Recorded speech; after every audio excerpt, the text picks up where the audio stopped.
because my friends like, yo, back up, Jake, we got him. So I'm in the back. I was scared. I'm like, shoot, who this dude? My dad this big, and it's summertime. He got in a leather jacket down to his ankles. Now I know you've been in jail since the 80s, but we know when it's hot and you don't got to wear that jacket, right? So he got a leather jacket on. He got some leather hat on, some leather black gloves. I'm like, yo, who was this dude getting out this van? Rest of your man, and then you come to ask him who Jake Simmons is. He bald head too. Now I please don't let me go bald head, but he bald head, So he comes to me and my friend like, yo, Jake, back up. We all playing basketball, and so then they like, we got him if anything tries to go step back. So my one friend go, Jake, so who are you? He like, I'm Jake's dad. Now I'm like, my friends look at me like, oh, like that. I'm like, oh.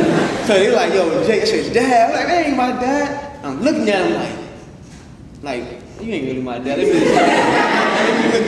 me see. He tried to kidnap me, man, what's up? I don't know what's going on. So I'm inching up to him, like I'm your dad. And then he shake my hand, give me a hug. Then he says, yo, and I just got out maybe 2 months ago, but this is the first time I got a chance to see you. And I'm sorry that I didn't know who you were, but I haven't seen you since you was a baby. And I'm like, okay, that's what's up, Dad, thanks. And he like, well, if you need me, this is how the conversation went. He's like, if you need me, let me know. Here's my number. And oh yeah, here's $5. That's what your dad's supposed to do? Give you $5 and give you his phone number and bounce? That was a 5-minute conversation. That's how I was having with my dad. Just that easy. So, but I mean, that was funny, but at the time, I'm like, man, that's crazy, man. I ain't meet your dad like that. You're not supposed to meet your father like that. But anyways, back to the story. So now at the funeral, my mother was dressed in some elegant, nice purple thing. My mother had died. The funeral cost maybe, I don't know, it was something crazy, a crazy amount of money. It was like maybe $5,000 to $6,000, something like that, whatever. Me and my aunt paid for it. At the time I had a job, I ended up paying for the funeral, half the amount for the funeral.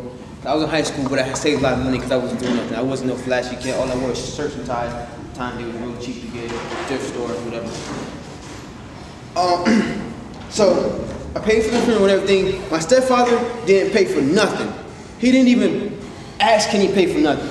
He didn't even try to do anything. All he wanted to do was say, I want to talk at the funeral and I want this much time. So on the eulogy, give me this much time to talk because I need to say something.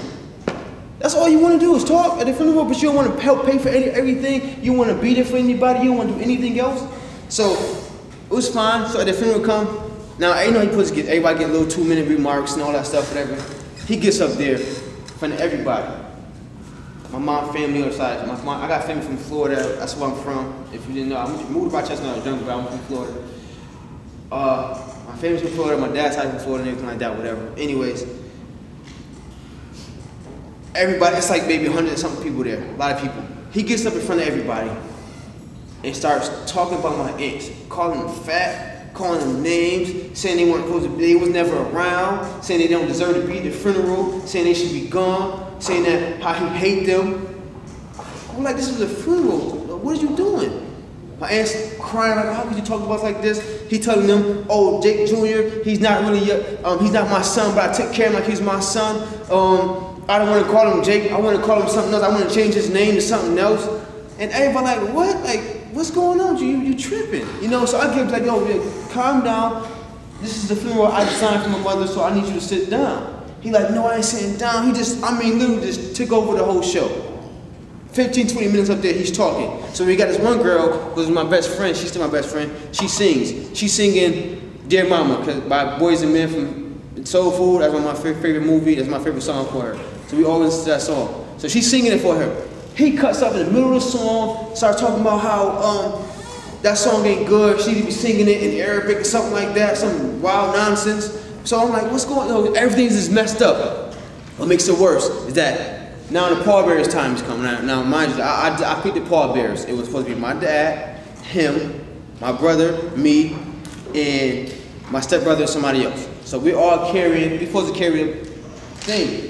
My dad gets to carry my mom's casket. They putting her in a hearse. Now if he's putting her in a hearse, this dude decides,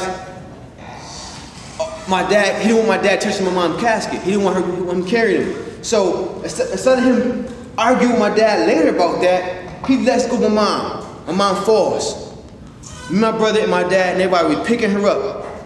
Because like she literally is like halfway on the hearse and halfway like this. So we're struggling to pick her up because my stepfather let go of the casket. So we finally get her inside. Now I blacked out. I'm sorry, I don't know what happened after that. I blacked out. All I remember was like maybe a whole bunch of people holding me down, not holding me down, but holding me back, telling me, Jake, calm down. You know, I don't even remember anything after that. All I remember is him he just had to have the last laugh in every situation, is my point. Even in my mom's grave, he still found a way to not just affect everybody, but I felt like he was just directly trying to affect me. He always had to. And at the time, that messed up a lot of process of grief. I was going through grief. My grieving period of my mother was really crazy. There was a time when I had basketball scholarships out of high school. I don't know if you know anything about this, but if you get a scholarship out of high school, it means you're pretty good. I had Division I scholarships, Southern Methodist, Colorado State, and Idaho State. You know, and Colorado State actually was an academic scholarship. It wasn't only fully it was a science scholarship. I was in this group called NESB, and I was touring the country competing in science fairs. I was in Texas competing in science fairs, coming in first, second place. Savannah, how you doing? Savannah remember because she was with me. And we were competing and things like that. And when I went to my point of grief, it wasn't right after my mother died. It was like maybe a year later. Because the time she died, I just decided I'm gonna go ahead and live my life, things like that. But I wasn't gonna play basketball anymore. It was, I guess I was a sign of grief, but it wasn't like I was really crying or sad or anything. It never really hit me. I went to this point of grief when I really just shuttered myself from everybody. I didn't talk to nobody. I didn't talk to my friends. I didn't talk to my cousins. I didn't talk to my brothers and sisters. I literally disowned anybody that was close to me. Like you didn't see me for a year and a half. I was hiding. I just went into the spot where I just literally went to Walmart. That's my favorite spot to get some food, and because it's cheap, I'm cheap, get food, and then I would go back home and watch TV and sit. And then I went to work at Macy's. I worked at Macy's at the time, and I went to Abby's, which is an ice cream spot, and come back home. That's all I did for a year and a half, maybe 2 years. That point of grief was so bad to the point where I gave up on myself. I didn't know who I was anymore.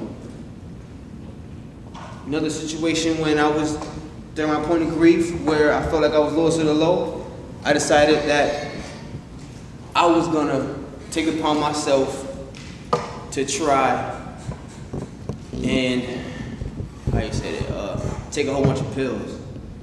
Only thing I could think of. I tried the gun once, it didn't work, so why not try something else? So I tried some pills, didn't work. Went to the hospital for a week, didn't upon my stomach and all that. I lived, obviously. Point of grief, it was so like bad. Then I got to the point where I was like, you know what? My friends telling me, I finally came out one day, my friends telling me, like, Jake, you need to stop this. You need to get off the streets. You need to get out the house, because I was like back and forth at this point in grief time. I was back and forth, hanging in the corner, hiding, all kind of stuff. My friends told me, Jake, you need to stop this with yourself. You need to stop feeling sorry for yourself, because your mother, if she's in her grave, there's nothing you can do about that. It's over. She's dead. What can you do? Feel sorry for yourself? Because keep feeling sorry for yourself. All that needs to happen to you is going to be right next to her. And I'm like, you know what? You're right.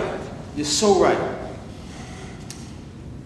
One day I got back into school. I went to school. I was going to Finger Lakes Community College. I was just taking part-time classes. I was going to be in the basketball team, but like, you know what? I don't know if I am or not, but I was going to be in the team. So I was playing basketball again, got back into it a little bit, and then it brought me into this, I got into this, what happened? I was playing basketball, and then, I was doing really good. I was doing really good. in school, and coaches started coming from all the countries. They heard, oh, Jay got back into school playing ball. They wanted to come see me and things like that. But then finally, what happened was,